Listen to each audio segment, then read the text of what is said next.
Ich wollte mal kurz reinspicken. Es kann sein, dass wir uns nicht die ganzen 20 Minuten geben, aber von Rudy Alpha Investments. Der zeigt uns seine 30.000 Euro Decksammlung oder das einzige Deck. Das ist kein Commander-Deck. Normalerweise stelle ich in der Regel Commander-Decks vor. Ich will mir aber die alten Artworks unbedingt geben. Und wir skippen mal ein bisschen durch, sind gespannt, wie das Deck aufgebaut ist. Und vielleicht kann man das sogar Commander-ähnlich nachbauen. Ich glaube auch mittlerweile leider, dass es nicht mehr 30.000 kostet, sondern von wann ist das Video? Da schauen wir jetzt nochmal kurz. Von vor 7 Jahren. Also das hat sich sehr wahrscheinlich verdoppelt. Wir gehen rein. Many Magic the Gathering players asked the question, does purple tile look better? Anspielung auf The Professor. I just don't think that the earth tones. Now everybody else in my family says we should stick with the earth tone when we recolor, but I just don't think that. I think purple's a better thing.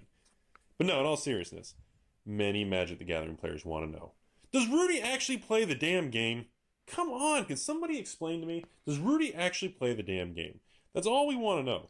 Does he? I don't think he actually plays. And that just irritates everybody because he doesn't actually... Also nur ganz kurz für die Leute, die zum Beispiel ihn noch nie gesehen haben, was fast unmöglich ist, wenn man ein bisschen in der Magic-Bubble ist.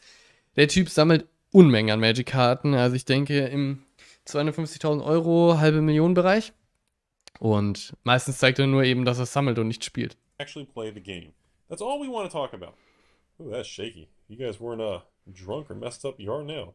People want to know, does he actually play the game?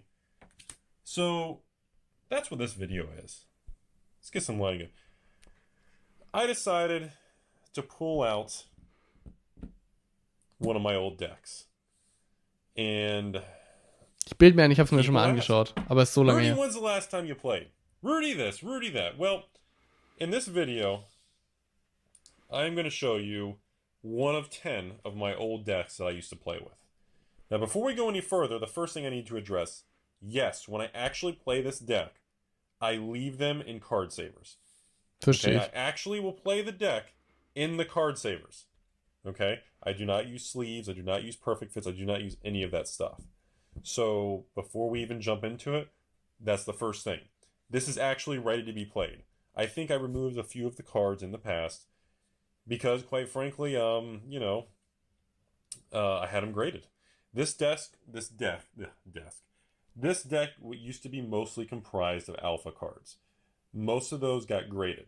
The only thing that you will see missing from this deck are all the basic lands, because I had them removed because I never played with any basic lands.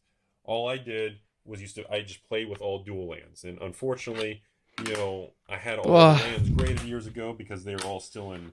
I knew I could get the gem mint 10. Man will gar nicht zusammenrechnen, wie viel Geld da rumfliegt. Also der braucht eine gute Hausrat auf jeden Fall, dass da bloß nichts passiert. Can you guys see? I'm sorry for the misfocus. So, unfortunately, all the lands, everything was pulled out, everything was graded.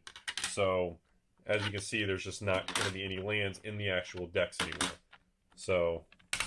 Wunderschön. Anyways. Und pervers. So, the deck has no... I think it was a 65-card deck. I do have a sideboard I'll go over.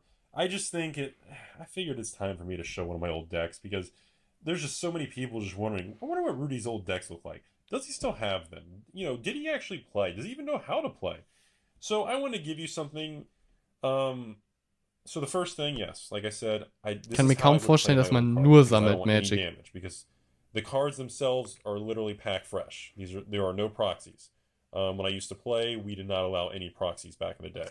So, I know the case has a lot of scratches, but... So, for example, these are pack fresh... Eigentlich macht es mehr Sinn, ich verstehe, machen auch ganz viele, die erste Hülle andersrum reinzutun, weil dann ist die Karte von beiden Seiten geschützt, oder? Bin ich der Einzige, der sowas auch macht? Lotuses, period. There is literally... I think I could send these off for grading and either get a 9 or a 10, depending if I go BGS or PSA, and I'm a PSA guy. Sorry for the reflection, guys. I hope that comes out okay. Second thing I want to address before we go too far is the actual deck itself. No, this deck does not comply with any legal tournament sanctioned anything. The restricted cards like Moxes and Lotuses, there's more than one in the deck. Like the workshops, I run 4 workshops in this deck. Kann eigentlich nur einmal gespielt werden. Lotuses, multiple Moxes, all that kind of crap. So again, this is a deck that I built. Oh man, this was probably built. Honestly, I don't think I've messed with this deck in at least 10 years. So, I mean, first, I just want to show everybody what it is, kind of what it's comprised of.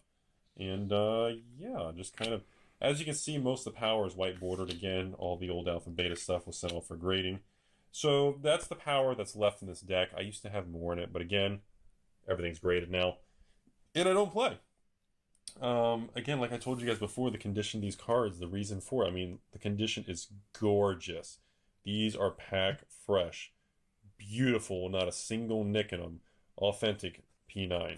I mean, they're flippin' beautiful. And I'm sorry for the reflection, but I am not willing to take anything out of cases. So, first. Ganz wichtig, wenn du es bisher geschafft hast, wie findest du es jetzt? Ohne Untertitel besser? Ich glaube nämlich, man kann dann einfach die Untertitel anschalten. Und dann hat man auch das Problem gelöst. Also ich kann mir auch gut vorstellen, die Videos dann einfach ohne Untertitel zu lassen. Schreib mir dazu bitte einen Kommentar, das wäre wichtig. Thing, that's how I would do it. So I would run like 5 Moxes in the deck. Usually, I think I used to run like 10. I used to run 4 Lotuses. As you've seen my other videos, the rest are graded now. So the deck isn't fully. Wir haben es verstanden, alles ist gegradet. Obviously, I would run the old library. You gotta have a library. The purpose of this deck mostly was one of my all artifact decks. I had a few. I have a splash of white in this deck, and as I show you all, you'll see why I have a splash of white in it. But the premise is pretty simple. It was a straight artifact, high mana, high draw deck. You want to maintain a lot of cards in your hand. You know, libraries, you want to maintain that 7-card hand so you can pump out 2 draws. Howling Mine, so you can get a 3rd draw. I wanted to pump and churn and burn the cards. So that would be the first thing on here.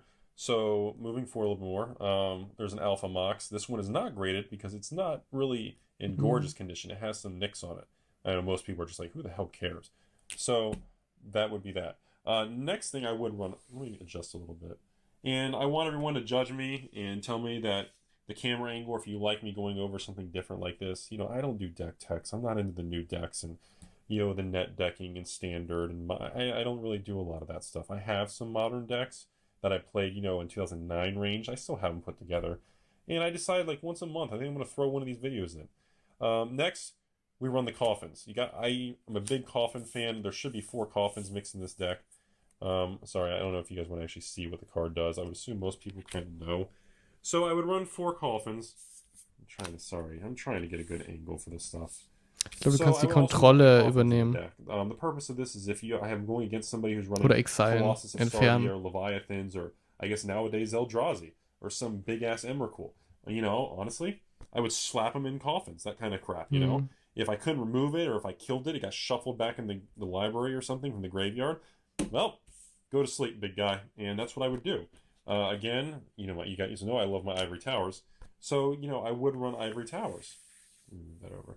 I would run Ivory Towers mostly because, again, as you guys can see from the text, you gain life for every card in your hand that's over 4. So again, that goes back to me wanting to be a heavy draw deck with Howling Mines and libraries.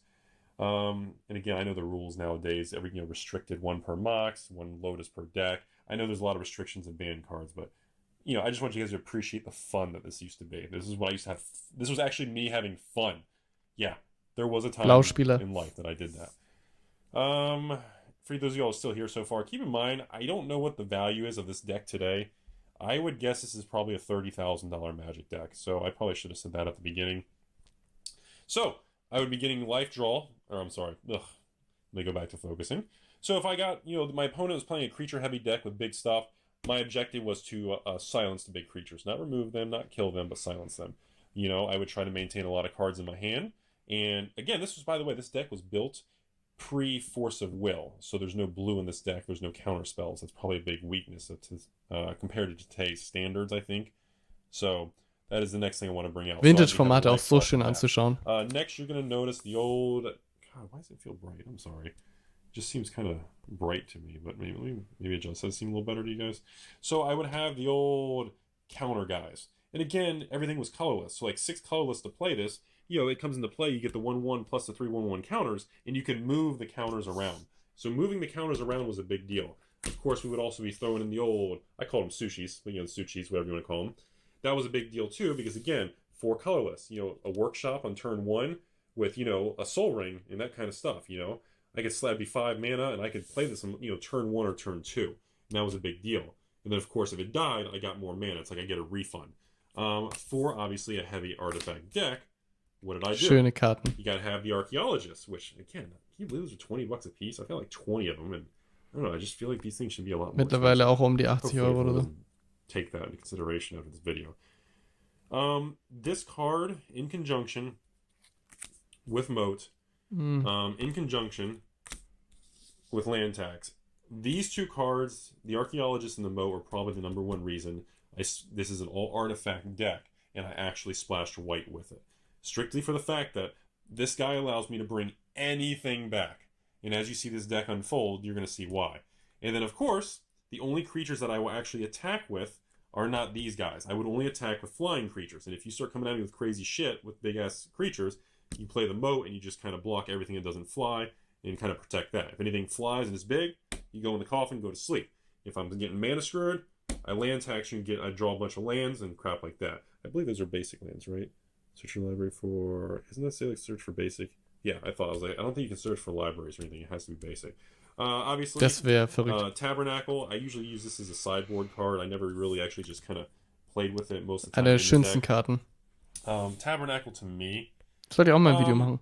I feel like the Tabernacle is more of a card to kind of help slow your opponent down.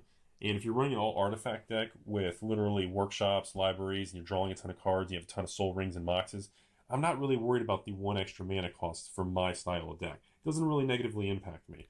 So, next thing. You gotta have the original old school Caracas. I know the prices aren't a lot they used to be. Whatever. Auch gebannt in Commander, weil es einfach zu krass It is ist. my white mana generator. Plus it has the ability to actually kill, or not kill, just kind of reset. You know, can you guys read it? I'm sorry if it's kind of blurry. I hope you can actually read that. It has the ability to actually reset, you know, a lot of legend cards, enchantments, and sometimes those legendary enchantments and type of guys, you know, can be pretty nasty, and that's a really easy way to kind of bounce them back. For some reason, if I'm having a hard time and there's problems happening, and I'm getting the crap kicked out of me, you know, I will literally slap down a Mirror Universe for 6 mana. Old School Combo, aber sehr krass. And you have things like Workshops out. That's literally tapping 2 Workshops, tap 2 lands, play this. And then literally, you can you read that? Yeah, you can sacrifice and use it, and there's no activation cost. I love the crooked T. Don't you guys miss that crooked T? So anyways, you know, for me to be able to do that, if I'm not doing well and I'm behind and things like that, and my life total's down to 5 because you're just beating the crap out of me, and I'm not set up yet, or I'm getting mana screwed or whatever, I will literally slap this out, activate it on the same turn, and, you know, because usually this deck will leave you, my opponent, around 18 to 20 life, and then I just get beat on until I just activate everything and do my thing. So there are times when my life total will get knocked down to 4, 5, or 6, and I haven't done a whole lot. And for those type of times, this is the card I pop, activate it, boom, and it resets me kind of thing. So that's something I did want to bring out there. Let me scoot that up. Obviously, so next thing, obviously here, like I told you guys before, I run the 4 Workshop in the decks because, quite frankly, that's 3, 6, 9. That's like getting 12 colorless mana. When you're running an artifact deck, it's just, I mean, you know, that's 6. You'll notice kind of multiples of 3. That's 6. 2 Workshops to tap, 2 Workshops to tap. So a lot of that stuff is something I worked on a long time ago. And here comes the main... Ich sage euch ganz ehrlich, mega Video bis jetzt. Ich bin so dankbar, dass man sowas sieht. Ich würde noch ein bisschen skippen, weil ich denke, er wiederholt sich auch die ganze Zeit. Alles ist gegradet und was weiß ich. Also hier sehen wir nochmal, auch für 6 Mana, da kommen Marken drauf und er fliegt halt. Und du kannst Marken removen und dann kriegst du nochmal 1/1 Artefakt-Kreaturen. Und if the creature dies, the controller... Mal, during upkeep you may move each of these counters on or off, genau. Counters move off becomes independent one on flying artifact creatures. If a creature dies, the counter is removed from play, ja. Such creatures may not have enchantments on them. No. Das ist halt auch cool, auch ein bisschen OG. Man sieht schon, es ist sehr mana-lastig. Aber durch die Mishra-Workshops, die jetzt unheimlich viel Mana machen, das ist absolut ridiculous. Dann haben wir noch das, was er angesprochen hat, mit der Howling Mine. Jeder Spieler zieht eine Karte, was halt bei uns nochmal mehr besser ist, weil wir in der Regel dann die Antworten haben und uns die Artefakte auch wieder aus dem Friedhof zurückholen können. Eben auch mit diesen 2 Agavian Archaeologists. Habe ich auch meinem Kumpel gerade geschickt, weil er an einem Deck bastelt, aber seht ihr vielleicht dann hier auch vielleicht am Kanal. Swords to Plowshare, auch absolut geniale Karte, ist mit einer der besten All-Time. Deswegen hat er wahrscheinlich auch den Splash hier drin, weil die halt alles removed, mehr oder weniger. Und jetzt sieht man hier das Ganze nochmal. Mode auch, ich glaube 200 Euro oder so. So ein alter Soul Ring ist auch richtig viel Geld wert. Wobei in Whiteboarder geht's, aber er hat wahrscheinlich die Revised Edition. Da haben wir nochmal den klassischen Sarah Engel, 5 Mana 4/4 fliegend. Was können wir noch sehen? Ein Winter Orb, kannte wir. Das ist crazy. Ich weiß nicht, ob er damit, doch, er kann damit sehr wahrscheinlich Infinite gehen, wenn Mishras Workshop auch erlaubt, für Cannibal zu tappen. Aber ich glaube fast nicht. Und bei Winter Orb, ja, wir machen so viel Mana und vieles kommt auch von Artefakten, deswegen ist das nicht so wichtig für uns. Und ja, das mit dem Sumpf. Du kannst beliebigen Nicht-Sumpfland in einen Sumpf verwandeln im Upkeep. Mark the change line of tokens if the is destroyed. Ich denke, das ist das Ziel tatsächlich mit Cannibal, um Infinite zu gehen. Oder eventuell, wenn er Swamp Walk hat. Yeah, it's just hilarious. Candelabra, same thing. Land, mana manipulation, because of the fact, again. Ja. Habe ich richtig eingeschätzt. Dann haben wir hier noch Live-Bound, 4 Mana. Du kriegst ein Leben für jeden Zeitpunkt einer von der gegnerischen Mountains, bekommst Tap. Einzig, was halt am bedrohlichsten ist, ist, wenn ihr gegen Aggro spielt und deswegen ist eben Live-Tap drin, weil ganz ehrlich, Blau, Grün, Schwarz und Weiß ist meistens nicht so krass aggro-lastig wie Rot und das ist halt dann unmöglich, dagegen zu gewinnen. Und beachte auch, also diese alten Icons, sage ich jetzt mal, die sehen so wunderschön aus. Und Strip Mines haben wir noch, um Länder zu entfernen. Und das ist das Deck. Was haltet ihr davon? Commander-technisch bin ich jetzt am Überlegen. Es ist ein Artifact Return Control Deck. Ich würde es wahrscheinlich sogar in Weiß probieren. Vielleicht mit einer Zusatzfarbe, vielleicht mal was Erfrischendes, nicht unbedingt Blau. Auch wenn ich bei Blau viel Potenzial sehe. Ich denke jetzt, so wenn man den Retro-Vibe catchen will, es gibt eine, die sagt, ich glaube, jedes Artefakt hat Schutz vor CMC gleich der umgewandelte Mana-Kosten von Artefakten, die du kontrollierst. Die finde ich, glaube ich, ganz cool. In diesem Sinne, macht's gut, bis zur nächsten Reaction.